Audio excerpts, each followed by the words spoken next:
Did John, the producer, pointed out that currently, which doesn't mean jack, somebody has on I don't know if it's ESPN on their bracketology. It was DeCourcy. There you go. Makes it even better. Our man Mike has Indiana facing Iona first, and then the possibility of playing Kentucky. Yeah, when I started looking at, Indiana being a 4 and who the 13s are, and I think Iona is a good candidate to be a 13. So that means there'd be a 25% chance to play them. So you don't think CBS or TNT would like to have a Indiana against Rick Pitino game? and like I said, if you don't think they do this stuff on purpose, you're out of your absolute crazy mind, because they want that Rick Pitino versus the shamed Rick Pitino against Indiana. Then it's Indiana against Kentucky, who doesn't play anymore. I mean, or if Rick Pitino wins, Rick Pitino against Kentucky. Oh, would be there we go. That would be. Would that be? Would that be bigger? Would that be bigger than Indiana versus Kentucky, since they don't play anymore? Yeah, I think down here it would be. Since it's with Iona. Yeah, it would be. It would be. Yeah. Well, because we haven't heard from Pitino really locally since he left in 2017, and he's obviously looking to move to another job. And is he? Oh yeah, he's ready to go. I mean, that story by Matt Norlander a couple weeks ago. I mean, that was no. I'm open. What is he? 71? He's 70. He wants to go 7 or 8 more years, which means 12 to 15.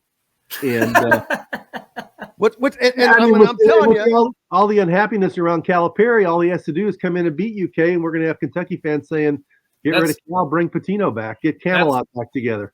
That's what I was going to say. Yeah. The way the NCAA is now, he doesn't have to worry about anything. He's like, "Hey, I'm out of this. I'm just coaching the team. Y'all take care of all that stuff." He's been cleared. He's been cleared. Not only that, though, but he can now, and players can be coerced in ways to come to school, and he doesn't even have to have anything to do with it other than just being there. Yeah. I mean, he would be, I'm telling you, he's going to be a hot property if he wants a job. Yeah. I mean, there's been a lot of rumors like he wants the Georgetown job, but I've heard the Georgetown powers that be aren't interested. They're stupid. Notre Dame's another one that I think he would be interested in. I've heard that. I cannot see Notre Dame doing that now. I mean, you need to go back and read the Matt Norlander piece. He flat out said in there that he turned down. He didn't say which job it was, but it's pretty obvious that it was Maryland. He turned it down because he didn't think that he didn't want to coach in the Big Ten. No, yeah, he does. He does say that in the story, which is weird. He said that because Minnesota fired his son, he doesn't want to work in any Big Ten job. Which I don't know. Oh, that's crap. It is. Come on, man. He said he turned down Maryland because he didn't think he was worth Maryland paying his $5 million buyout, which is also below. Maryland seems like a perfect job for him. He's an East Coast guy. And I agree. And they've got it going on. Now, when was this? Had to be before their current coach was hired, right? Well, his current coach is a Pitino protege. Kevin Willard was with Rick Pitino, right, with the Celtics, and when he started at Louisville. Oh, he probably recommended him. Of course, he did. Yeah. So but yeah, go back and read the story. He's ready. There's no doubt in my mind he wants to make one more big Final Four NCAA championship run so he can rewrite his legacy. So that it isn't that he was only coach to win championships at 2 schools, but had one of them taken away by the NCAA, and be the only coach to win championships at 3 schools, and who came back from problems with the NCAA to have one more ultimate victory. Doesn't Notre Dame seem like the perfect job for him? Like, I feel no way. Notre Dame would never hire him. Not after Porcini's, they're not going to hire him. And Dustin does not know about Porcini, a very fine Italian. No, I do know about this story. Restaurant in Louisville that I used to frequent quite often when I was down there, and still do when in town. Owned by Tim Curry, great guy, or Tim, great Yeah. guy. But yeah, here's the thing. I think he's the best coach in college basketball. I think he has the best mind. I would not want to face him. It's like the old adage they used to say about Bob Knight. He can take yours and beat you, or beat you with his. Or it was the old Bum Phillips. He says he can take urine and beat you, or take his and beat you. However he said it. Right. And, you know, if he played Indiana, he'd find a way to neutralize Trace Jackson Davis and Jalen Hood-Schifino, and the pressure would be on the Hoosiers. That wouldn't be a good matchup for Indiana. No, because play he's a against Iona and Rick Pitino. smart guy. Yes, he is. So let's hope that doesn't happen.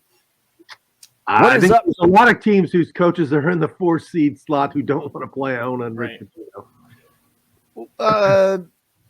The Big Ten, I don't think they get 10 teams in. I don't know that they deserve 10 teams in.